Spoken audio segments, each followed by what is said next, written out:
unmute and turn my screen.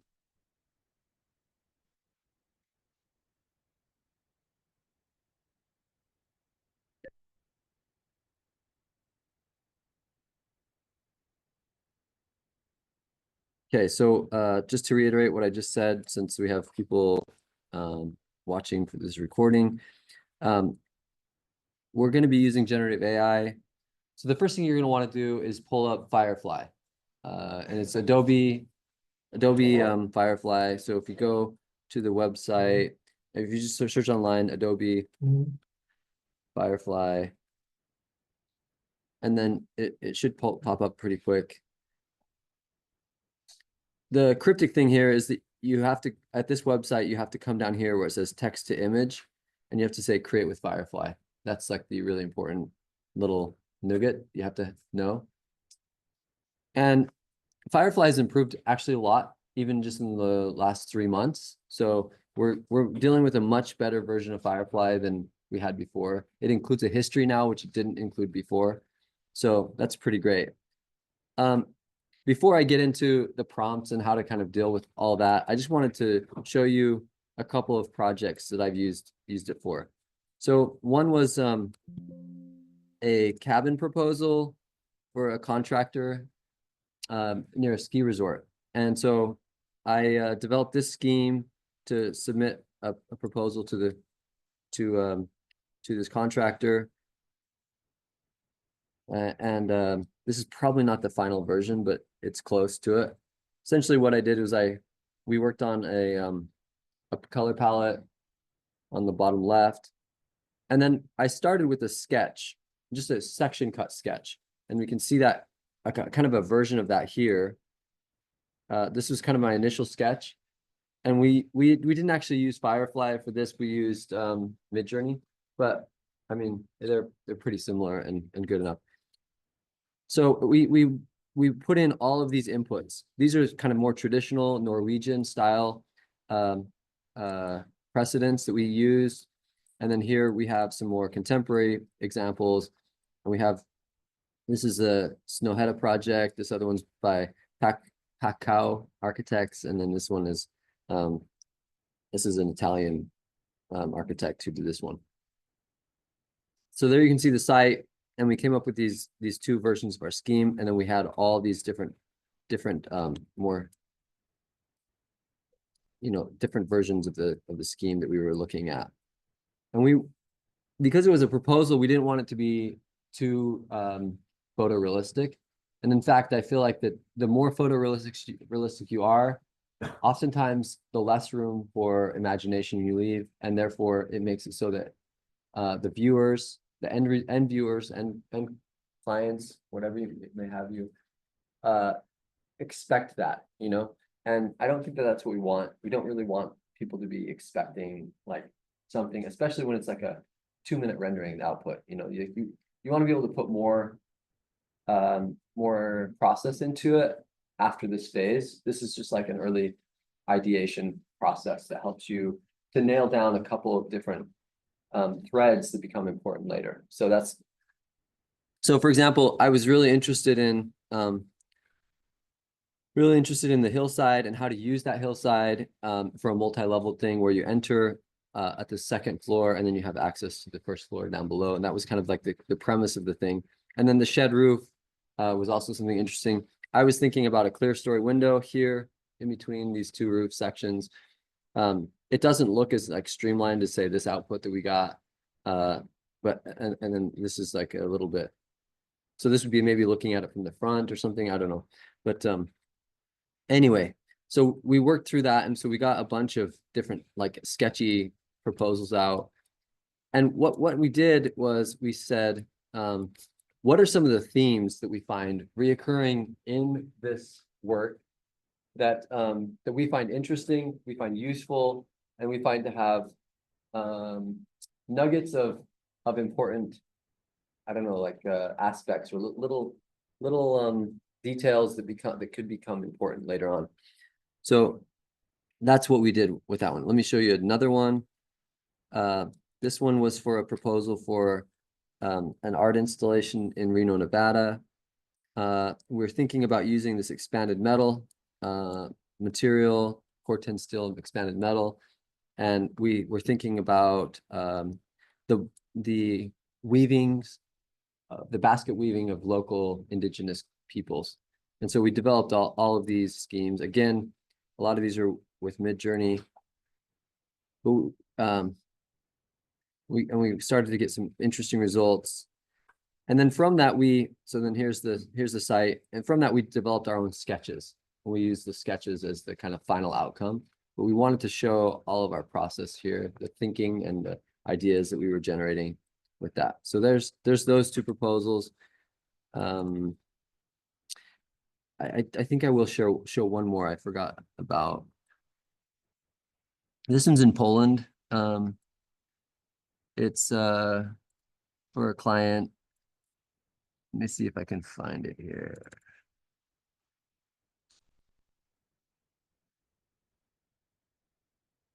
I don't know exactly where it is. Let's see. Actually, you'll see it in a minute because I'll show it to you. But so here's all the different files. They were interested in like a red brick. It's on a lake. It's near the German border. Let me see. I'll just kind of pop through some of these. So these are some. This is actually Firefly output. These Firefly outputs highly resemble the input inspiration images. And so it's really important that you manipulate some of the settings on the side, so you're not just getting kind of material transfer, but you're getting more diversity. And we'll go through that again. We'll go through that another time. Here's the Midjourney examples. These ones I think were a little more Midjourney. I think maybe it was because of the familiarity with Midjourney over Firefly that they got like a more diverse output of results that you could then start to say, oh, there's some interesting things here. Like this moment right here, I think is a kind of an interesting one where, because they were thinking about the red brick and the black roof. And I was like, well, it would be interesting if the if the black roof kind of turned the corner and became the wall somehow. And this one starts to nod to that. And that was something I thought was really interesting. And this is like the beginnings of thinking about that for me. So yeah, here we see like the whole idea of the black metal panel and the red brick and how those kind of can interchange. And then the third material, the wood, there's kind of like this dialogue happening between materials. So there we have the black roof turning the corner to the wall, that kind of stuff. And so those are the kinds of little nods or little gestures that I like clue in on and say, oh, well, let's look for these patterns and the recurrences of these kinds of themes and start to think about those and how they can be useful. Kind of a nice simple one.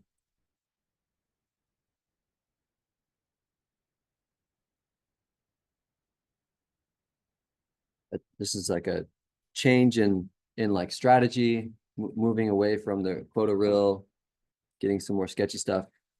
Let's go back to the Firefly ones because I want to just show some of these.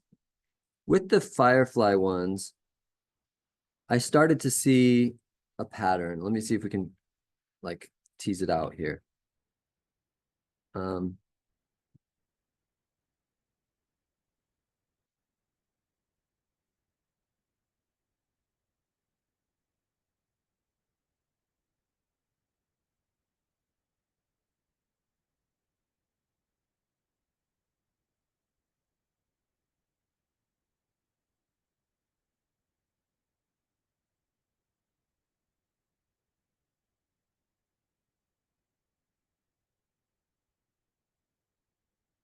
This courtyard I thought was an interesting idea.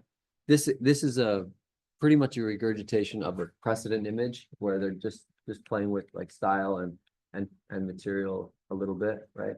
So it's nothing so earth-shattering here. This is like pretty useless because the precedent image is so similar if you put them next to each other.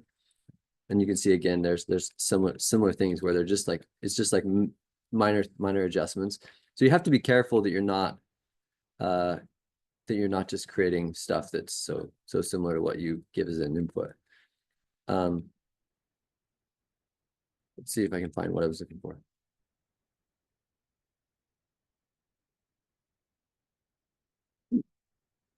I guess maybe it happened later. Well, anyway, so here is an exercise I did last night. And thanks to Julian and Taylor, I mean, this is pure ref. So it's a pretty nice little piece of software. It's just does images. It's really great. So anyway, these are my input reference images. And what I was thinking about was how interesting could it be if you use greenhouse construction methods to create some kind of a larger canopy that could be used 3-season, or maybe if has enclosure, potentially it could be a 4-season thing where it's like you leave it open during the 3 seasons and close it during the 4th season. And here's the output from that from the last project, and I use this as an input actually for this one. So I developed this one with Firefly based on so I found, I don't know, I think I'm missing some of those input images in the Firefly folder from that last project, but essentially I found one that had this kind of clear story window, and so I think there was another set of Firefly images we went through, and so there was this idea of a courtyard and a clear story window. They want the lake views in this project, and so they want to make sure that they maximize that, but it's in Poland, so they also want to try and make sure that they're maximizing southern facing sun, right? And so the idea for me here was to maximize southern sun on two sides of the building, also maintaining this courtyard, which allows for the southern facing courtyard, which allows for longer use of this outdoor space during the year, while at the same time allowing the use of the northern views of the lake, but not maximizing that northern facade. That's going to give the summer day.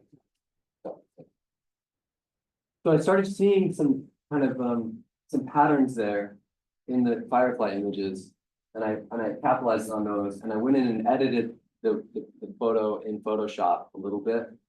I pulled out this piece so it came out further into the landscape. I made the courtyard bigger, those kinds of things. I just kind of like tweaked the image a little bit. And then I used a style, which was like this kind of sketchy style, to be able to get this final outcome result. And I still feel like it doesn't leave enough for the imagination, but I felt like it was an interesting scheme nonetheless. So anyway, so these are my inputs, and you'll see these outputs. I'm not sure where to start. I guess I'll just show you the highlights, because just for time's sake, I'll just show you the highlights. Essentially, so these are the different images that I was able to get. I think it's important that you keep your images, that you like keep track of them, download them. Firefly makes it pretty easy to do that, gratefully. So that's good. So just starting at the earliest one, I didn't use any precedent image for this. I just used a text prompt, and I got this and others out. This is maybe my favorite one of them, thinking about this idea of the 3-season porch and how it could be useful. Although this construction feels like pretty highbrow for Elnora. So I was like, okay, well, let's think about, I mean, this could be a really nice project in and of itself. Like, great, just as it is out the gate, it's an okay project, I think.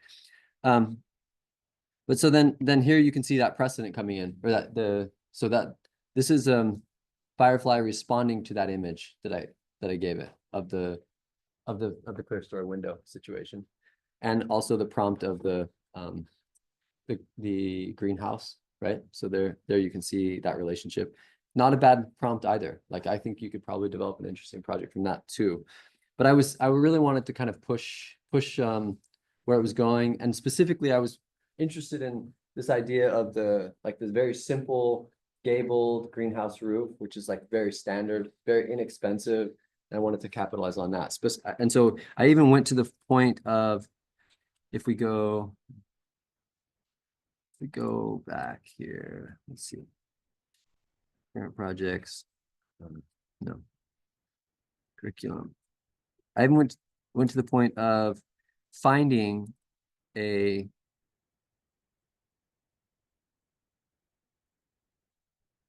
a greenhouse and pricing it out, which was good because then it's like, wow, this has some legs that could be really interesting. So here's Home Depot.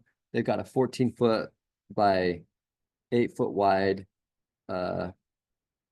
greenhouse selling for $819, which is pretty awesome. Not including labor, obviously, but all the materials will come. So if you could imagine like 4 of these together with no sides, with just the verticals, it could be actually a pretty nice space to spend time under for a couple grand, you know? So the scale and the complexity of it is not so out there. And at the same time, it could be a really, really nice potential solution. This one felt a little bit too big and institutional to me. Both of these are beautiful. I like both of these, but you know, too big and too institutional. This one I thought was really great, where you got the canopy and a smaller one. But I felt like that we wanted something a little bit more meaty on the side. If we're going to be doing this large canopy with this kind of open air, we want to think about something more meaty for the actual space. Maybe more like this a little bit. Feeling good about where this is going. Then this one, I like how there's enclosure at some place, and then there's all this large open area as well. You may say Elnora doesn't need this because they've got the fairgrounds, but I think that in the right place, this could be a really, really welcome space. And then here we're getting into something that I'm thinking is pretty, now I'm like, okay, this is starting to get really interesting. And so here's some other versions of that. And this one I think might be the closest to what I think would be really, really interesting. It's got a third wall enclosed to cut down on wind. The idea of some other space behind this thing. You're seeing the kind of movements of this gabling roof happening above. You've got wood underneath to warm it up and also protect from the sun. And so this to me felt like, okay, I can start to work with this. And this is a really good jumping off place to start modeling from or sketching from, right? So this is the thought process and where I want you guys to try and go with your Firefly thing. And if you can get to something like this, I think it will really condense the design process quite extensively. Maybe some of you were a little bit concerned about the fact that we only have a month and a half left, but I think this will help us to really kind of push things forward quite quickly. That's my hope. So there you get a kind of sense and an overview of my process. This probably took 2 hours or something like that. And here you can see my prompts. I have them as a text file. I'll share this. It's actually in the folder, so you can actually go and see all this work. But so this was the first prompt, this last one here, and this was given to me by Claude. So I gave it like a 1-sentence thing, like this is what I wanted. This is my prompt. Can you give me a better prompt? And it gave me this really long one. I put this into Firefly and it was too long. I think it got cut off like somewhere around here, so it was just too long. So then I asked it for a more condensed prompt, and it gave me this one. And I used that for a while. And then afterwards, I reduced it to something like this. And I would massage it, like every once in a while, change something, like a few lines of text in there to get what I needed to.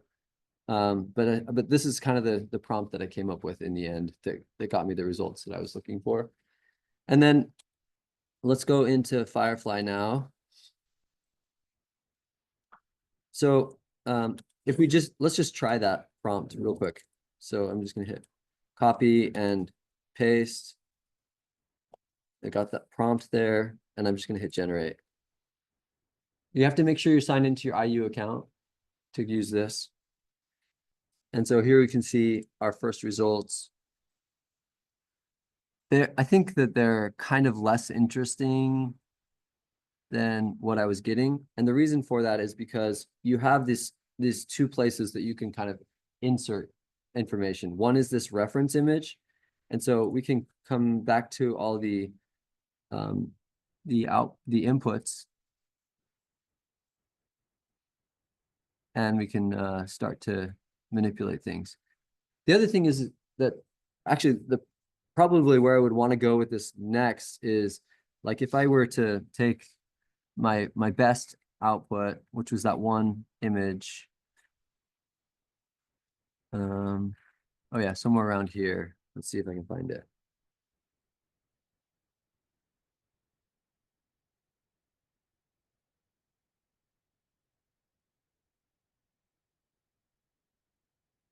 These ones are kind of interesting for the fact that they have this double layering where it's like you have program below and program above, or maybe there's some double height space here, and then you take canopy above. And the organic quality of that was really interesting, although it totally kills the cost benefit. You know, it's like no longer cost effective, but it's really beautiful anyway. Let's see if I can find that one. Oh yeah, there it is right there. That's the one. And I was able to do some versions of that. Whoa.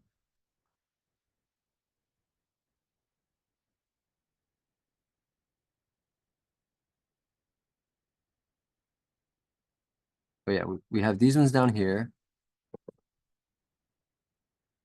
That one's pretty good. But yeah, and this one I was using that previous one as as my reference image. But I still think I like that other one better from above.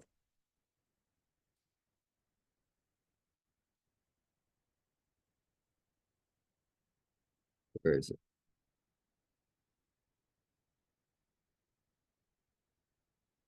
If you hold down Control and scroll in a Explorer window, you'll be able to find images a little easier, making them bigger.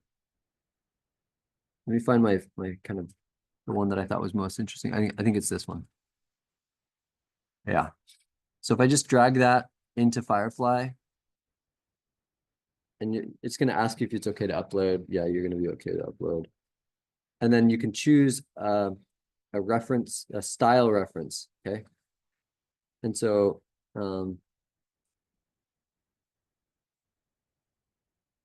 let's use,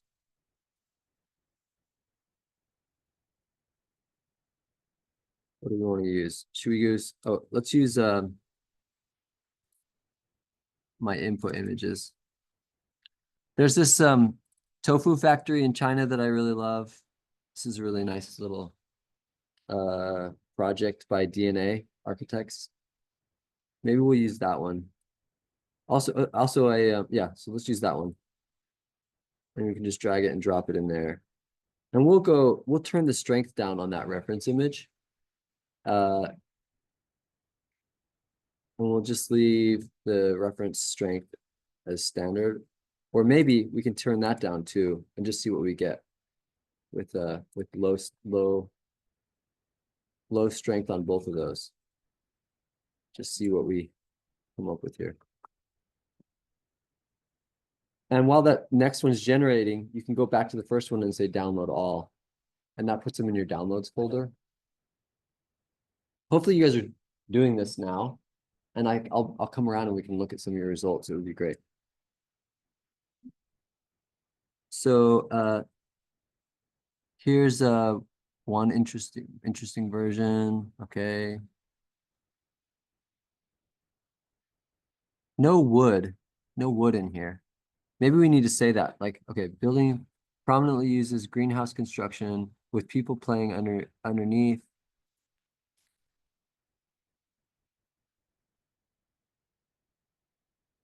And attached canopy. The canopy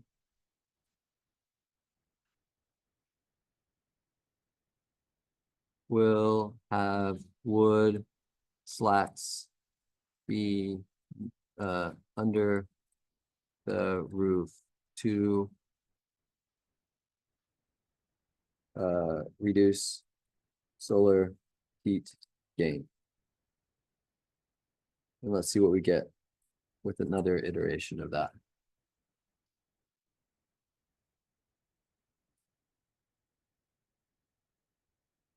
And so this is with the reference image having a Looks like the reference image left. I don't know what happened with that. So we're gonna bring those back. I don't know, they got booted out somehow.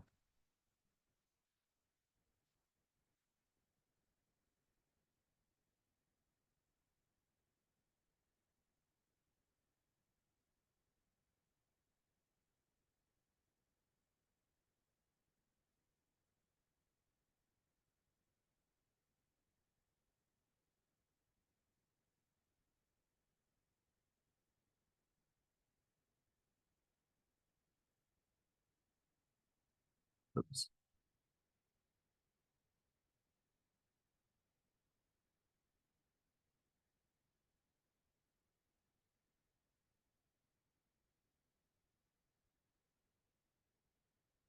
It's really nice how you can just drag and drop stuff in there. Um,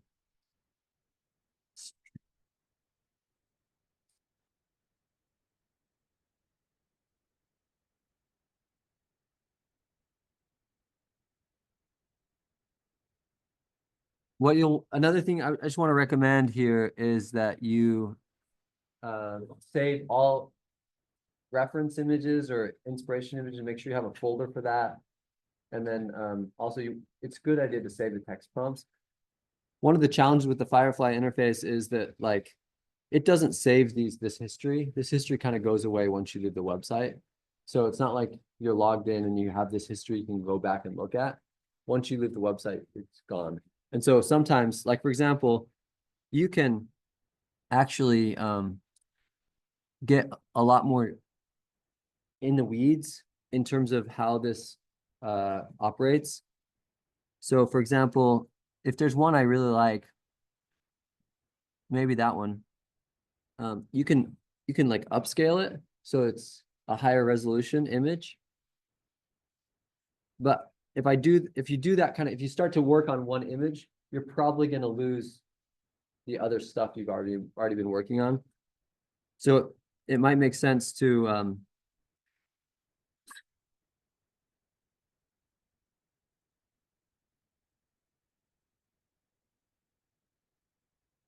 let's see, let's look here.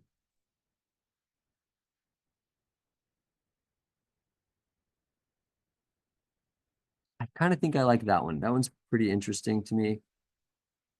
If you control click on it, no, it doesn't, it didn't do it. Oh, it allows you upscale in a separate history. That's a new feature. That's good. So now we have a higher quality version of that image, which is nice. And then what we can do with that image is we can actually edit the image. And that we probably want to, let's see, I think there's a way.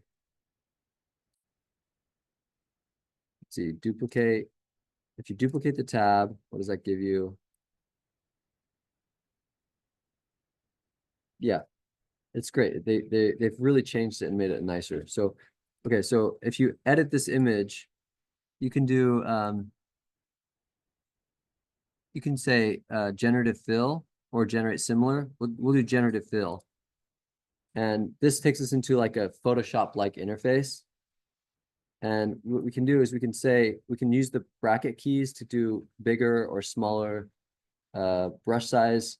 And you can say insert, remove, or expand. So I'm just gonna say like remove, like just kind of brush that out. And I'll just then you can say create a prompt from there, which is pretty nice. So like you can say greenhouse roof structure. Let's say gabled greenhouse, and that's wanting me to combine that greenhouse roof structure. And let's just generate that and see what we get.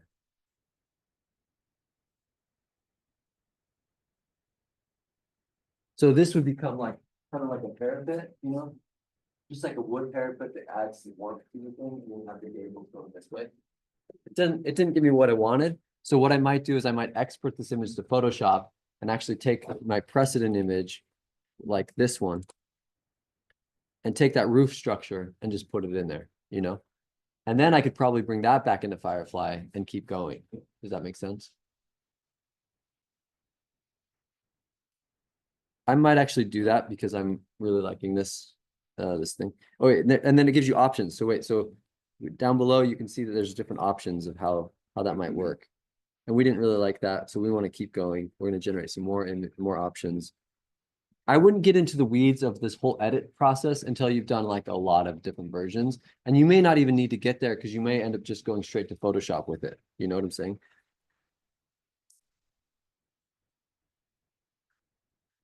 So this one probably is the most interesting because it looks like it's still glass there.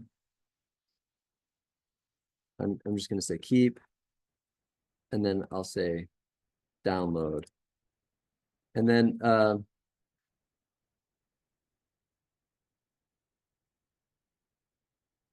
it used to be that if you hit back on this generative fill thing, you lose everything. And that's true. So still true. And that's one of the things with new interfaces is that they're always a little funky. Right. Okay, but we did duplicate the tab, so we still have it here. So that's another tool is to like do this whole tab duplication thing. If you want to get in and edit one of those images, you might just do a tab duplication thing. And then just to kind of finish out the tutorial, I will show that Photoshop process. I'm using the Photoshop beta. I stopped using the regular Photoshop. It used to be that Photoshop didn't change that much that often, but with AI tools, they're really ramping up all the features that are happening quickly in Photoshop. So I uninstalled the regular Photoshop and I only have the beta version of all the Adobe apps now, just because they're changing a lot faster now. So it's good. So I'm gonna just take this. I'm gonna go to my downloads folder where that image is, and I'm gonna take that into Photoshop, and I'm gonna edit this stuff out. So I think what I'm gonna do is just bring that in that precedent image in.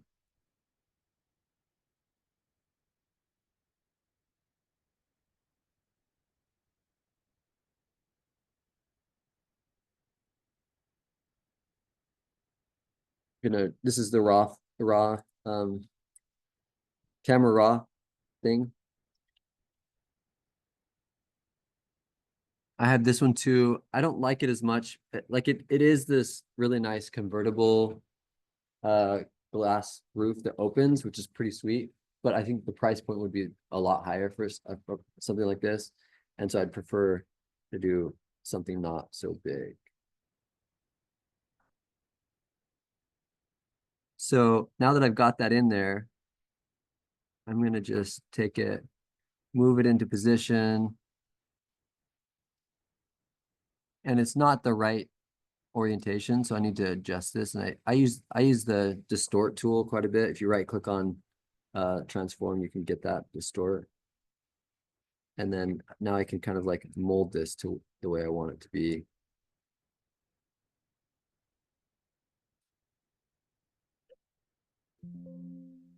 I kind of think that the parapet adds a nice quality um to the building. I'm going to turn down the opacity here. Let's see. Oh, looks like Photoshop just crashed. I guess that's the challenge you get with using the beta.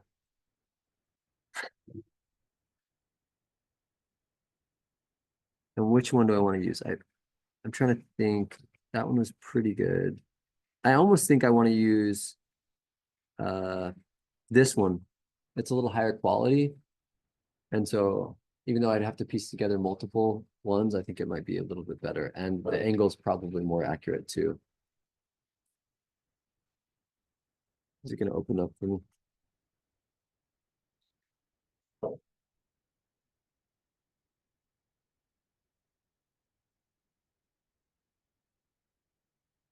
Oh yeah, it's in the downloads folder.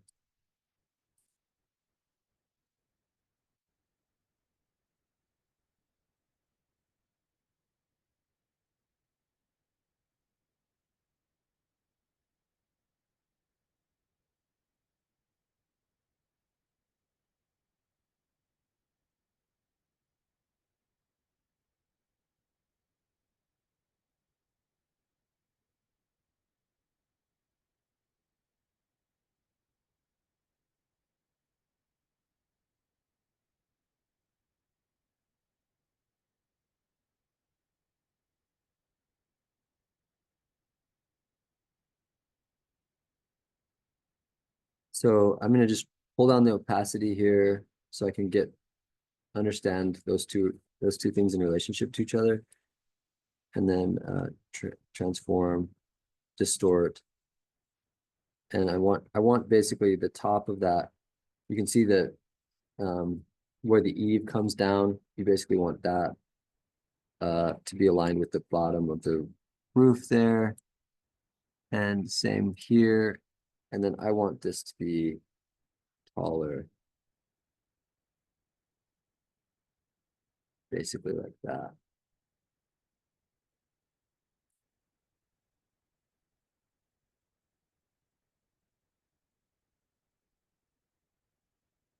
Okay.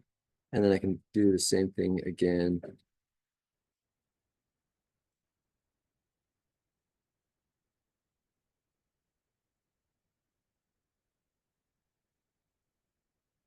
Now, I don't feel like that you're gonna get the results you want from generative AI. I think that my hope is that you're able to use generative AI to um help you ideate.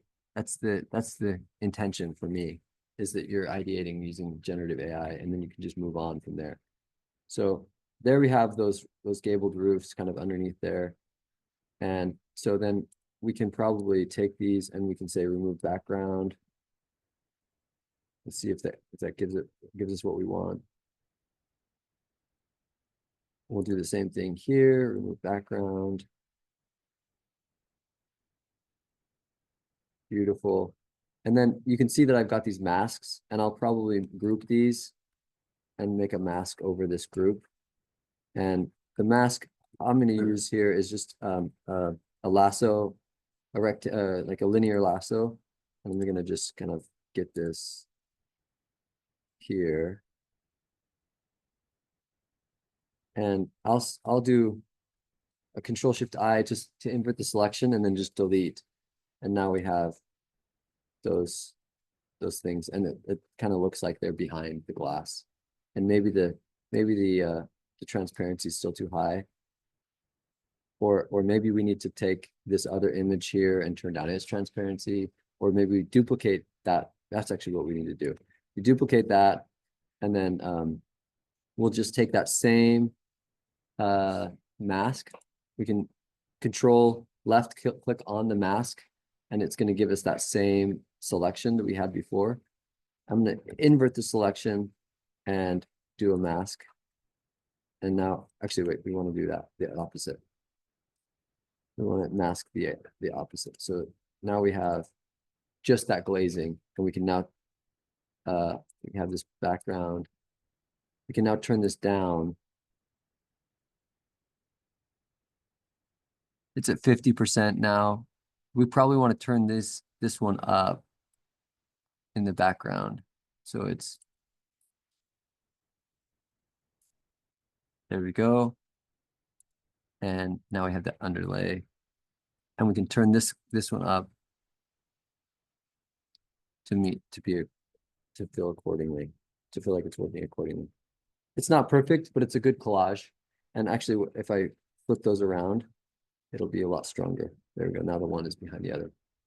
So now we understand the kind of construction of this thing. And with like nice wood accents, it's pretty nice looking. And at the same time, we know that it'll be somewhat affordable. And so that might be like the beginning place for my design process. Questions?